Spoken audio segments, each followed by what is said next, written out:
What would you do if your house burned down, killing your entire family in one night? Bill Clegg will talk about his debut novel, Did You Ever Have a Family? So you arrive at these characters sort of at their lowest point, and as they sort of step out from that grief and carry a fair bit of regret and guilt for the events that had taken place. How is it possible to survive in America on zero income? Kathryn Edin joins us to talk about $2 a day, living on almost nothing in America. So we tell one story of Jennifer Hernandez, who's working cleaning foreclosed homes that have no power or heat in the middle of the Chicago winter, and kneeling in the dark, scrubbing with broken glass in these homes that are just infested with mold. Alexandra Alter will fill us in on the latest from the literary world. Gregory Cowles has bestseller news, and we'll let listeners and readers weigh in with a few questions for us editors here at the Book Review. This is Inside the New York Times Book Review. I'm Pamela Paul.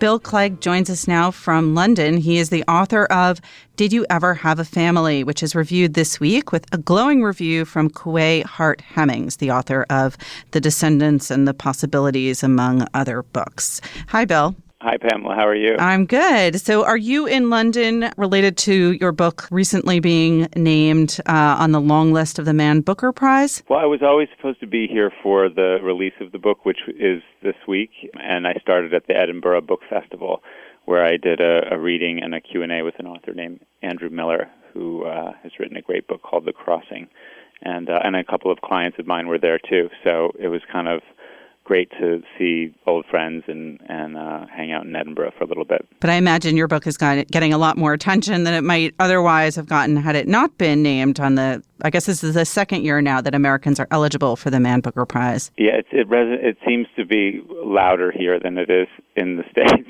Yeah, I'm grateful. It's funny to see a prize that seems to generate so much conversation here. I hope it's the same with other prizes in the States, just because it's good that people are talking about books. Well, you're very used to talking about books because you've been an agent for a long time. You've written 2 memoirs. This is your first novel. How is this experience different from your other work in the publishing industry, now being on the novelist side? Well, it's much more fun to talk about made-up people than it is to talk about yourself, so let's start with that. At first, I thought I wouldn't have that much to say about the novel, which sounds weird because I talk about novels a lot for my job. Even when I sort of met some booksellers early on in this process, I said to the publisher, I was like, I don't really have much to say, and part of that, I guess, was because I had, published 2 memoirs, and that's how I knew to talk about a book that I had written, which the road steers back to me.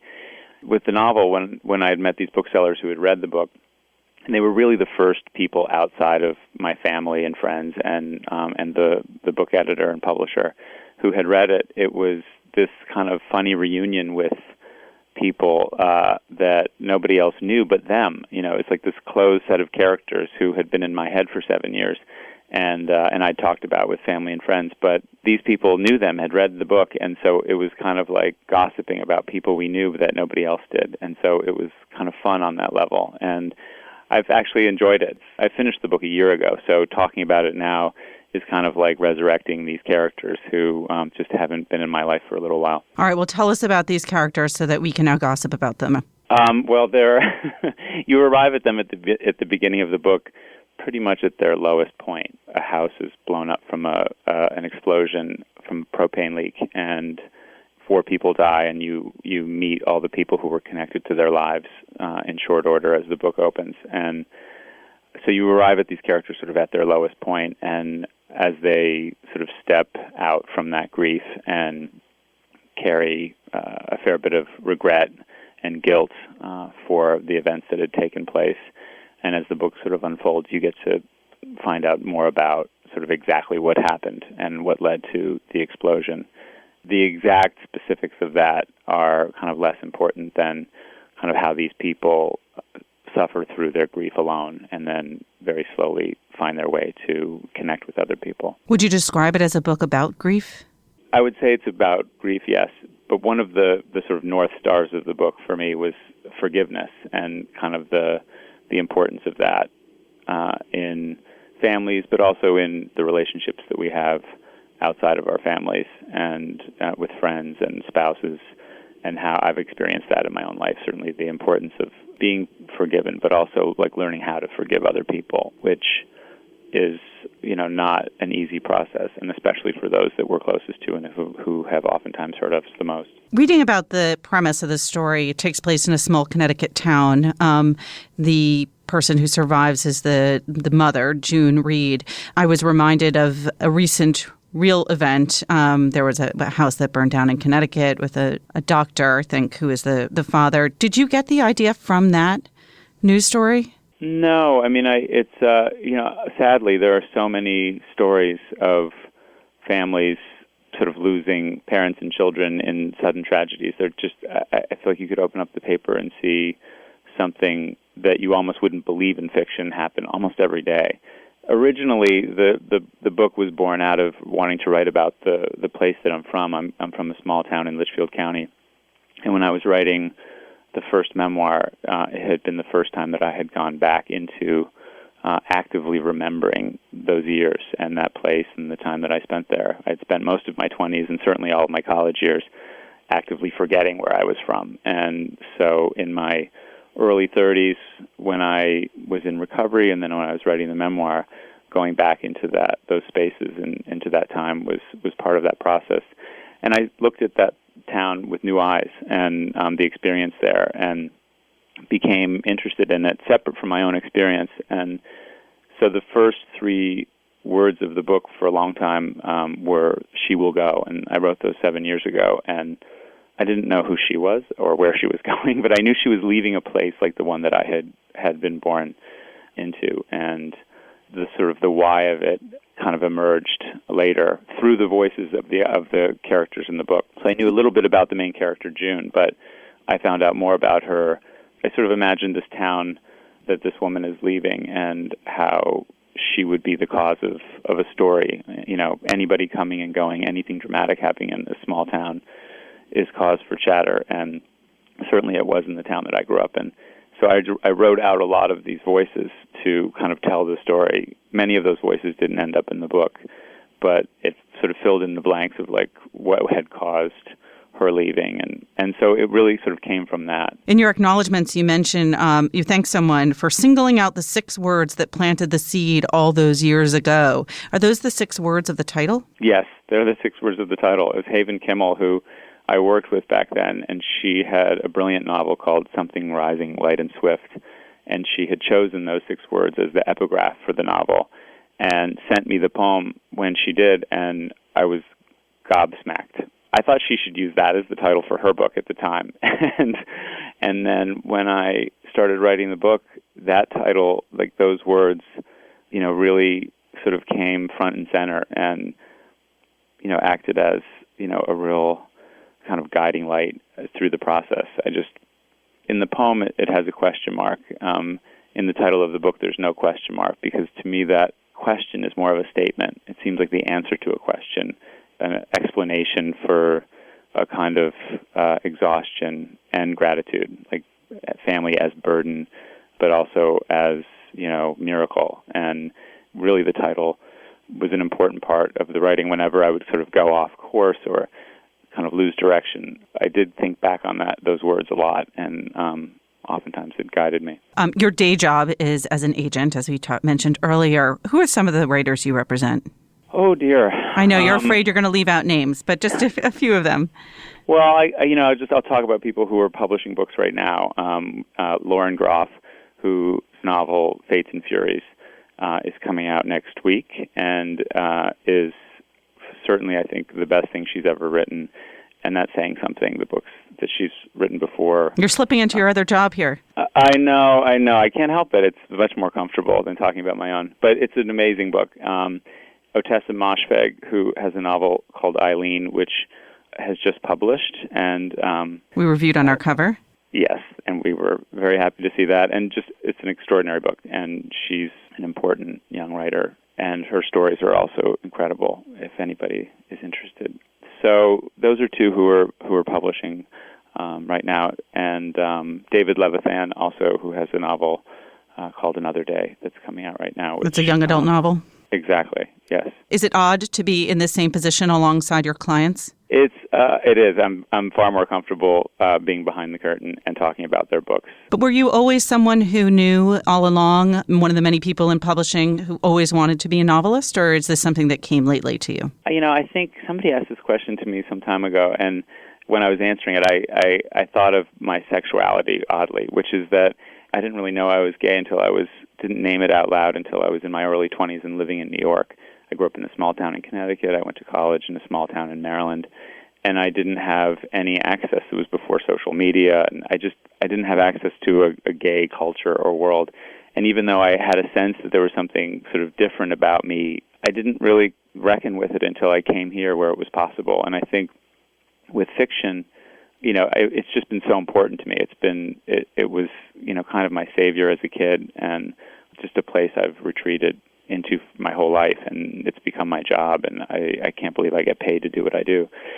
So it was sort of so important that I almost couldn't name that desire, but of course it was there the whole time. I really couldn't name that desire until I'd written 2 memoirs and sort of gone through whatever I went through and got to where I am. And then it bubbled up as with those 3 words, She Will Go, and then it sort of began before I even could kind of recognize that that's what I was doing. I was writing a novel. And so I kind of had to back into it for it to happen and have the confidence to go forward with it. Now you are a fully realized multi-hyphenate agent, memoirist, novelist. So congratulations. Thank you very much. The book again is Did You Ever Have a Family by Bill Clegg. Bill, thanks again for joining us. Thank you.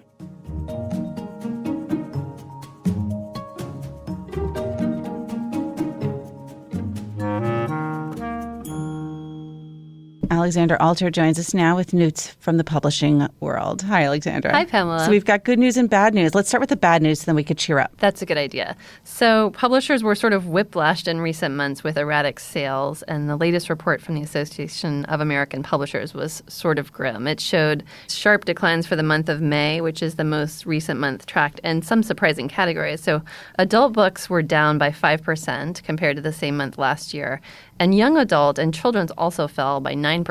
That never happens. Surprising. Yeah, it's been such a strong area in the last few years with really amazing blockbuster sales by John Green and Veronica Roth and Suzanne Collins. And so I think probably a lot of people are freaking out about this change. Although, of course, there could be another movie adaptation and things could bounce back. There needs to be a new phenomenon. Exactly. In different categories, we saw hardcover sales fell by 17%, which is quite a lot. Mass market paperback fell by 40%. That category has been struggling for a while. Ebook sales were also down, but digital audio is still huge, surging. It went up 62% in May compared to the previous year, which is kind of remarkable. All right. Well, all those bad numbers will quickly change when the new fall books come out. That's right. There's a flood of fiction coming out in the fall. This is sort of to publishing what the Oscar season is to the film industry. So we have some really big names in all categories. There's, we're going to have new books by Michael Connelly, Lee Child, John Grisham. Stephen King has a short story collection coming out. And then, of course, there's all the big literary fiction. Salman Rushdie's new novel is coming out next week, which is quite fun. It's sort of this wild fantasy tale. It's a riff on Scheherazade, and there's genies and magic and all kinds of wild What's things. the name of that book? That's 2 years, 8 months, and 28 nights, which is a riff on 1001 Nights, if you do the math. You've checked his math? Has it been fact-checked, Alexandra? No, I didn't fact-check it. I took him at his word. And a few weeks from now, we're going to have a new Margaret Atwood novel, which is dark and funny like a lot of her work. It's a dystopian book that she first published on Byliner and then developed into a full novel. And beyond that, we have Umberto Eco, Mary Gateskill, Isabella Allende, John Irving, and a lot of interesting nonfiction coming out, too. Stacy Schiff's book about the Salem witch trials is coming out. It's called The Witches. It was excerpted in The New Yorker. And Mary Carr has a book coming out on the art of memoir. Elizabeth Gilbert has a book on creativity. So I think with all these big names and all these big titles, there should be a shift in sales. I'll hold you to that. Thanks, Alexandra. Thanks, Pamela.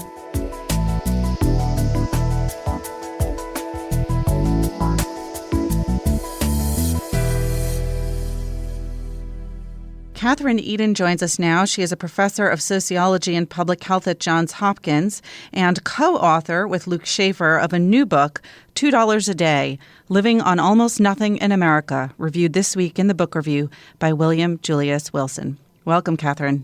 Thank you. Thanks for being here. So this is a subject you have researched for a long time, but looking specifically at single mothers. Is this also looking at that same group, or who are these people who are living in such extreme poverty? It's true that I did spend most of my career studying single mothers and so-called absent fathers. And this is really not that group. Interestingly enough, $2 a day poverty, which really hasn't been around historically, but is sort of a new phenomenon, a relatively new phenomenon, is kind of an equal opportunity condition. So we see that a third of couples, for example, or a third of households in $2 a day poverty are actually married couple households.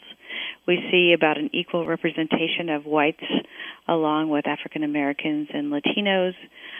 We see $2 a day poverty in rural areas, maybe particularly in the Deep South and Appalachia, as well as in our cities. So its diversity is one of its chief characteristics of this condition. When you talk about extreme poverty, how is that defined, and how did you come up with the $2 figure? I was doing field work here in Baltimore in 2010. I'd been studying the working poor. I spent the early part of my career, prior to welfare reform, actually studying the welfare poor and their income-generating strategies. But I'd kind of left that behind, and I began studying the working poor. And when I came back into the field to study people who were not necessarily employed, I was stunned by the number of households that I came across that had no source of cash income. So in the book, we tell the story of Ashley here in Baltimore, who's visibly depressed. She has trouble supporting her baby's head. There's no formula in the house.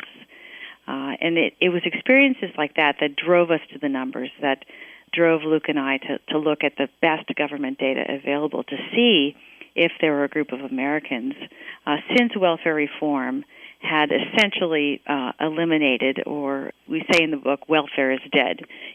So few people are getting welfare in the United States now as compared to what was true prior to welfare reform. So was there sort of this new hidden kind of poverty that had emerged in the aftermath of welfare reform? And the numbers said yes. And in fact, if you look over the course of a year, 3.4 million kids are living below this threshold for at least 3 months. So even if you eliminate the short spells, this is a big group. This is as many kids as we rescue from poverty through our cash, tax, and transfer programs. So we ended up using the rubric $2 a day because it's a number the World Bank uses to assess global poverty. And it's never been applied in the U.S. before, to our knowledge. And I think it gives us a useful way of thinking about how America is both similar to and different from the developing world.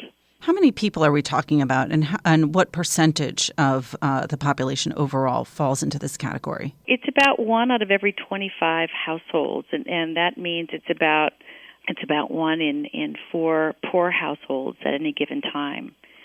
So, when you're walking down the street in your daily life, you're likely to have passed by at some point during your day someone who is or has recently been in this condition. I think it's important to define these terms like poverty and extreme poverty, because I think people aren't necessarily aware of the figures attached to them.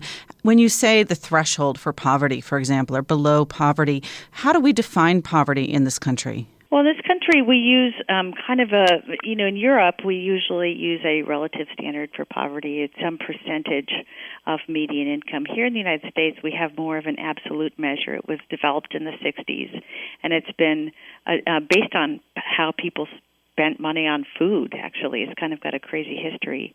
But what we find is that number just gets updated every year for inflation, and it ceased to have any real meaning since it's now so low and so sort of out of touch with American expenditure. So it really understates the number of poor, Yes. that official figure. What is the current household income that's used to define poverty? Well, poverty, so extreme poverty is this $2 a day threshold. Right. But poverty in general for a family of four, I don't know the exact figure, but it's somewhere in the low 20s. So you can imagine that, earning a poverty wage wouldn't even cover your rent in most places in America. And the New York Times has actually done some amazing reporting on that very issue. Why has this group been overlooked from official data? I mean, there's been so much talk recently about income inequality. Has this group been entirely left out of that discussion? It really has. What's striking about this group is that this is a group of workers. This is not a group of dependents. If you look at the best data that we have available, what we see is only 10% of the $2 a day poor are even claiming a penny from TANF over the course of a year. And this is amazing. But 70% have an adult in the labor market. TANF is what we now is America's main cash welfare program. It sort of took over from AFDC, Aid for Families with Dependent Children, our old welfare system, in 1996. It means temporary assistance to needy families, and it is time limited, and it is no longer an entitlement. So states are not required to make sure you get it just because you've established need. This is the product of President Clinton's welfare reform. Yes, President Clinton and the Republican Congress, right. Okay.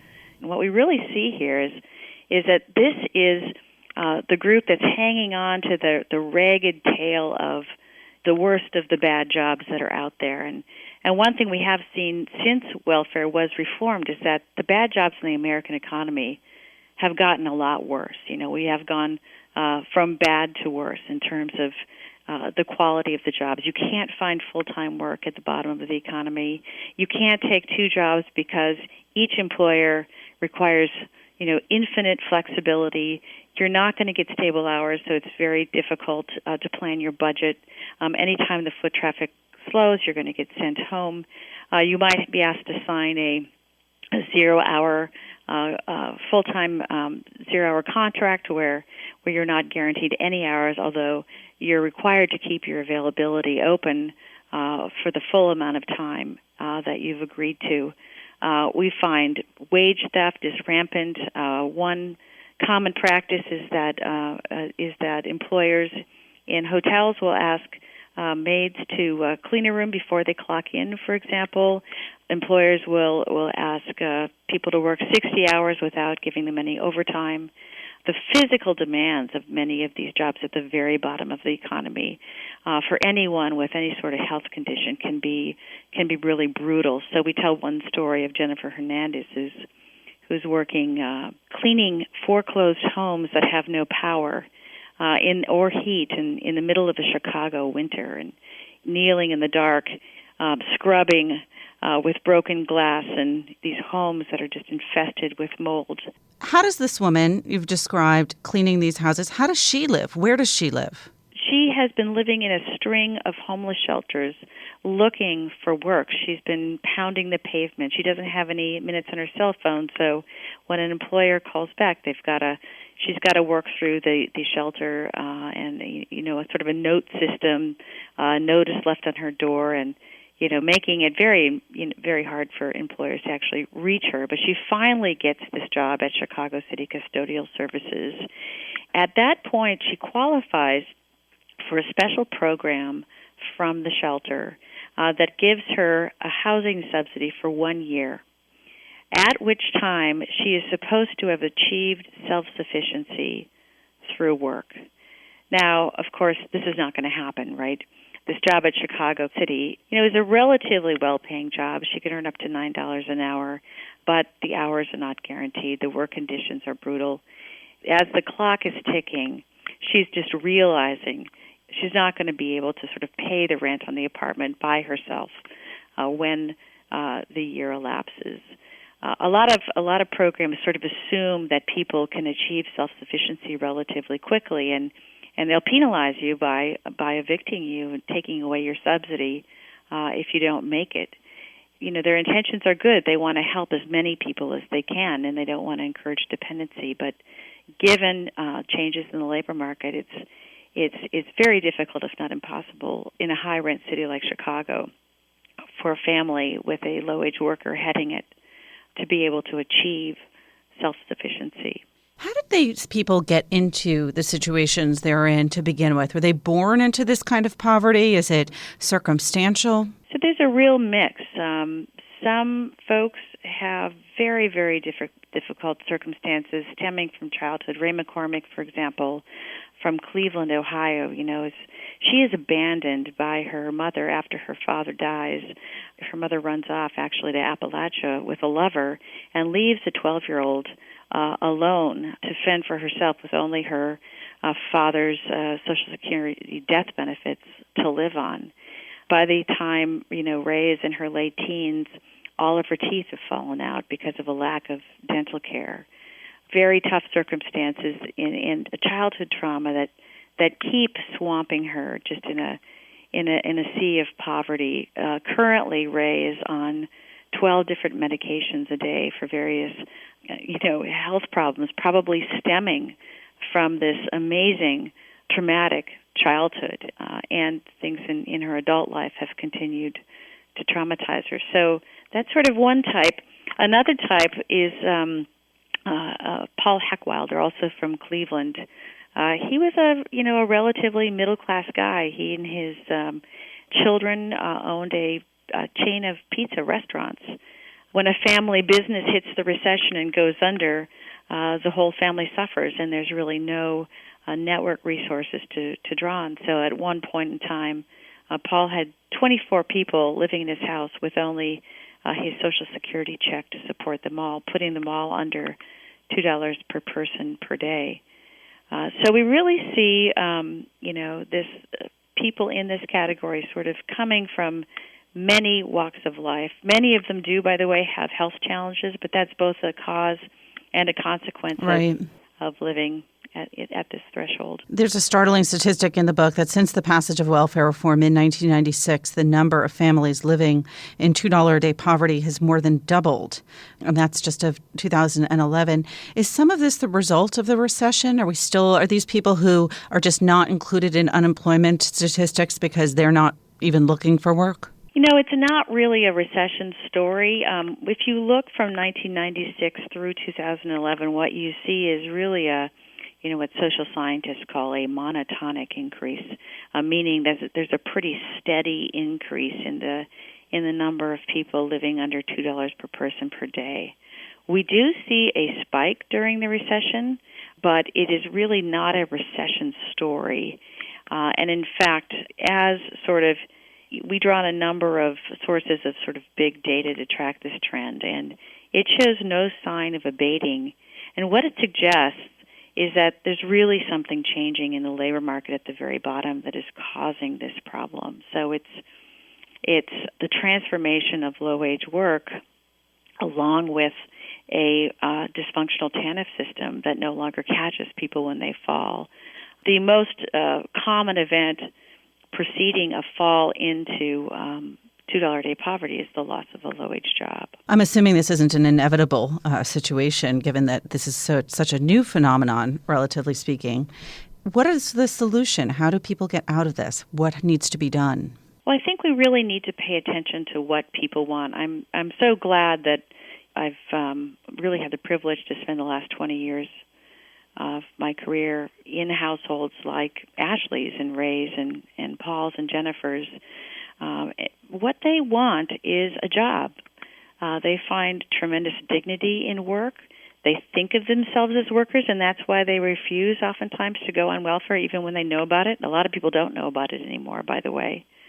It's sort of suffered its most profound death in the minds of the poor who don't even think about it as an option. They want to be workers, and so I really think we need to, what Luke and I recommend is a radical rethinking of how to expand work opportunity. The welfare reform bill is called the Personal Responsibility and Work Opportunity Reconciliation Act, and people have risen to the call. They're willing to be personally responsible. They want to work, but what we haven't done is we haven't expanded work opportunity.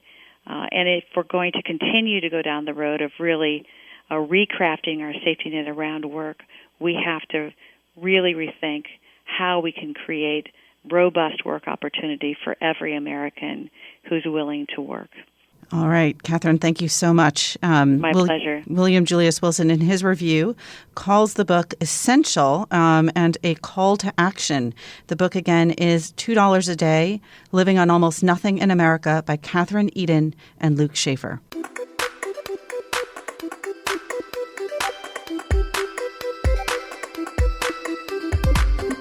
John Williams joins us now, representing the voice of our readers and listeners. Hi, John. Hey, Pamela. So on the bookends page this week, we asked, is everyone a critic or are special qualifications needed? Who are critics anyway? You turn this over to our followers on Twitter as well. Yes, Adam Kirsch and Charles McGrath talk about it in the paper.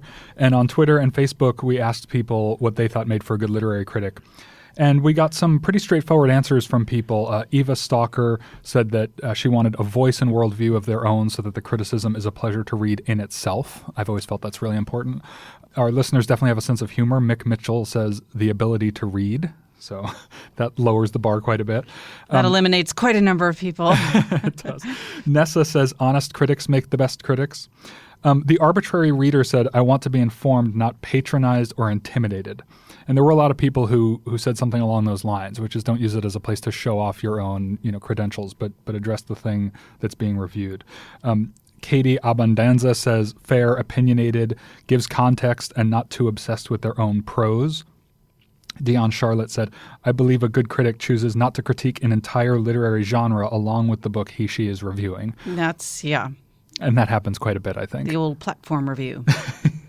There's even a special name for it. It's easier to talk about what people do wrong as critics than what they do right. It is. And Sue Kitchenside says she wants someone to convey the essence of a book and the quality of its prose without revealing too much of the plot. And we get that a lot. People, a couple of times a year, people will say, I got to that paragraph and it made me not want to read the book because I figured out what happened in the end. Yes, we have to remain alert to potential spoiler alerts. I should also mention here that in addition to on Twitter, where you can follow us at NY Times Books, we asked this question on our new Facebook page for books. And people can follow us on Facebook at facebook.com/NYTbooks and get books covered from our section and all around the paper. Well, John, you're also a critic in addition to a podcast guest. From time to time. Yes. How do you answer this question? I agree with a lot of the general guidelines that our listeners gave. I do think you should avoid plot spoilers. I think, in fact, straight plot summaries in general are kind of boring and that reviews should aspire to more than that. I think in general, the highest bar, something you should aspire to even if you can't reach it, is to write something that in and of itself will be entertaining and insightful enough to be read, let's say, 30 or 40 years after the book is out. So it's not just a guide to what to read now, but it has lasting value, like the film reviews of Pauline Kael or the book reviews of one of my favorite writers, Wilfred Sheed, who wrote for The Times a lot several decades ago. All right. Thanks, John. Thanks, Pamela.